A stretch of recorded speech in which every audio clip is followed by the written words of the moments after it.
short ano ba, overview of what they're doing and their advocacy. So we will start with Dr. Imelda Angeles Agdepa. Aking kasama niyan sa career scientist.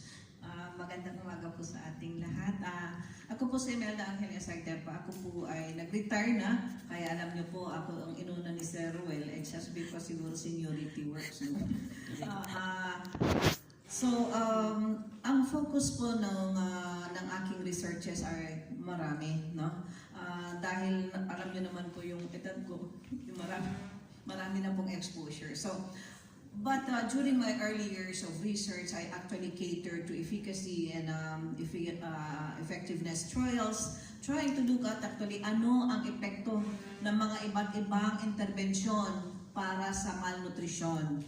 So, ito po ay kinakailangan ko lahat ng mga datos ng mga ating young scientists because alam niyo po, ang nutrition kasi ay multidimensional or multifaceted. Wherein hindi kami magkakaroon ng proper, ang isang tao hindi magkakaroon ng proper nutrition kung wala po ang lahat ng mga datos na na-mention po ng ating mga scientists. Kinakailangan namin ang mental health.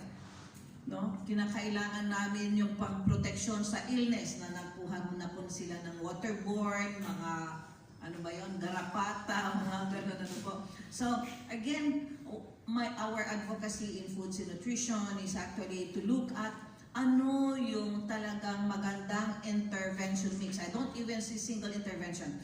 Ano yung magandang or epektibong intervention mix para ma-address po ang ating malnutrition sa Pilipinas. Alam po natin, hindi po tayo masyadong gumagalaw na pababa. Gumagalaw tayo medyo pataas. So, there's a need now, as I said in my presentation, there's really a need for us to act now. We don't need later, we don't need tomorrow. What we need is actually action now. So, ito po yung dapat tayong lahat po ay mag-converge ng efforts. We should not work in silos.